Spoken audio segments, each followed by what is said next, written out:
Welcome to the Pregnancy Loss Podcast, the place I created for moms like us. Pregnancy loss is all-encompassing and creates an overarching theme that runs through our lives forever.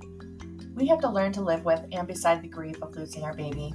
We have to learn how to live again, how to parent again, how to engage and interact and be social again, how to communicate effectively to connect with our spouses and significant others. We have to find who we are now. I'm here to empower and inspire you to live a life even with our unique circumstances. We cannot change what happened, but we can grow and use that strength and resilience to create a life that we love. I'm here to share everything I know about grief, motherhood, loss, marriage, friendship, and parenting.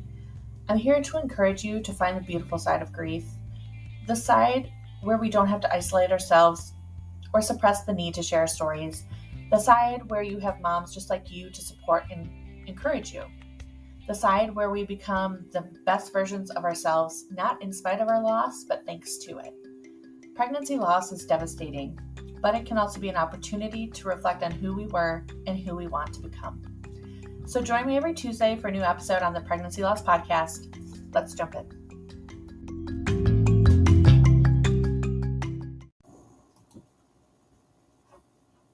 Welcome to the podcast. I'm so happy you're here. Like I say every week, I'm Valen. I'll be your host of the Pregnancy Loss Podcast, and a new episode is released every Tuesday. I did have a break last week. It was the first week of school. Getting into a routine with a toddler and an infant again feels so brand new to me. Even though that's not necessarily the case. I mean, I did have an infant and a toddler about, 7 years ago. So it feels brand new and it feels super hard. And that is where I'm at. Today we're going to talk about why normalizing pregnancy loss is a big deal. And first off, what does normalizing even mean? It's a term used quite a bit lately, but just to further help the understanding for you, normalizing refers to the process of making something more common, accepted usually within society or culture. So when I talk about normalizing pregnancy loss, I'm referring to the idea that it should be an accepted practice and people should be able to openly discuss stillbirth or miscarriage without any fear of judgment or feeling of shame. Isn't it crazy? We're trying to normalize death. Unfortunately, our society likes to steer as far away from death as possible, even though, just like birth, it is natural and coming for us all. I think because it's a scary notion, not knowing what's next, if there is anything that we do, we try to avoid it. It's uncomfortable, so we avoid it. But guess what isn't helping these families, guys? Avoiding these conversations. Can you guess what most lost parents want? They want to be able to talk about their baby without someone changing the subject or saying a stupid comment like you can have another or was meant to be, or making them feel uncomfortable or that the conversation is unwarranted and not wanted. If normalization means allowing someone to talk about something without feeling judgment or shame, we are literally doing one hell of a shitty job. This is why I will not and do not use trigger warnings in any of my pregnancy loss groups or with lost parents. It gives the impression that it's wrong, that we need to have permission to talk about it, that it might make others uncomfortable, that it may trigger someone else, or we may feel I'm selfish if I talk about something that makes others squirm. It gives the impression that their child should be hidden, that they have to pretend that they don't exist, that their sweet baby and losing that baby is shameful. And I will tell you, I will never be someone to hurt someone like that. And what I mean is that when we feel this way, it's a quiet hurt. Because who are we going to talk to about this? Who are we going to, are we outwardly going to express that was terrible that they said that? No, we don't want confrontation. We're grieving. We just lost a baby. Our whole life has been shattered, and yet we're expected to, try to make you hear us. And that's why most people won't say anything. And that is also the reason I'm here. Another misconception is that we're talking about our babies to get attention or because we need or want validation.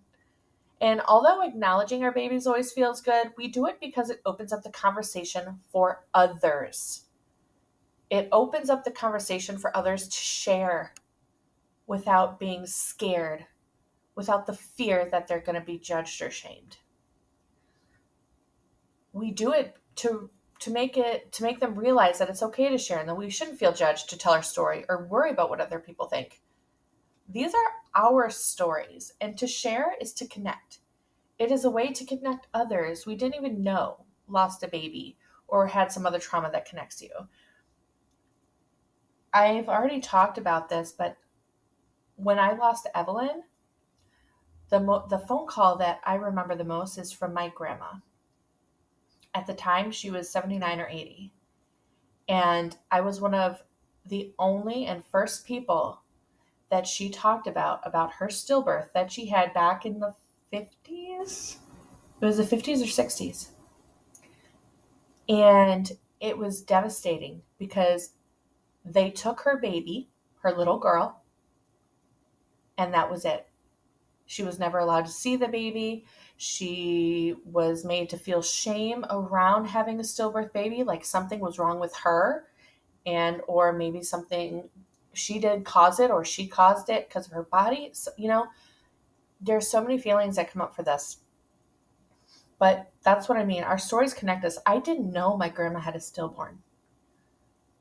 She never talked about it because she was scared of what others would think and how others would judge her about it.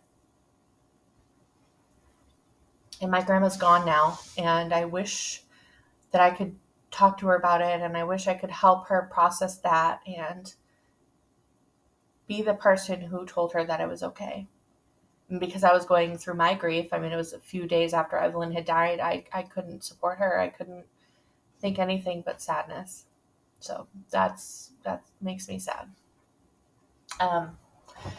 So normalizing pregnancy loss can significantly help a person heal because it reduces stigma. It reduces the isolation and the shame we feel that associated with this experience. When something is normalized, it becomes more socially accepted and acknowledged, which can lead to several positive effects on one's healing journey. So these are the few ways that you can help normalize pregnancy loss. These are what normalizing pregnancy loss will do to help others. So it reduces stigma. So a lot of us don't seek help or discuss our stillbirth or miscarriage because of the fear of being judged or stigmatized. So normalizing these experiences helps create an environment where we feel comfortable seeking support and sharing without the fear of discrimination. The next thing it does, it increases awareness. When we normalize a topic, it brings it into the public eye and it raises awareness. This leads to increased knowledge and understanding, which can lead to empathy and support from others. Because what we don't know, we can't support. Another thing it does is create connection. So when lost moms are normalizing talking about this, they make others realize they're not alone. So then the sense of shared experience creates connections with others who've gone through it and leads to a sense of belonging and validation, which is what any one human being in this entire world wants. Another thing normalizing pregnancy loss will do is encourage communication. God, guys, I'm like stuttering today for some reason. I apologize. So this allows us to open discussions about these topics, which encourages people to open up about their feelings, their experiences, their struggles. And this communication can lead to better understanding, more empathy and compassion, and sharing in our coping skills and our healing modalities and things that help us. It also promotes healing strategies.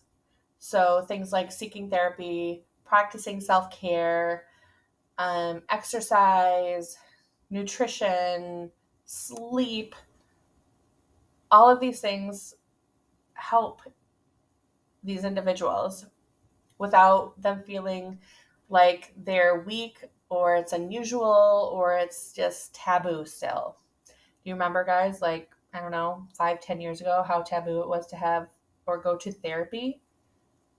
Yeah, I do. So, what can you do as just a normal everyday person to help normalize pregnancy loss? Not even somebody who's gone through it. It's okay if you haven't gone through it. You can still be an advocate. Here are some ways. Number one, you can educate and use awareness campaigns. A lot of people do this around diseases like cancer. You see the pink ribbons and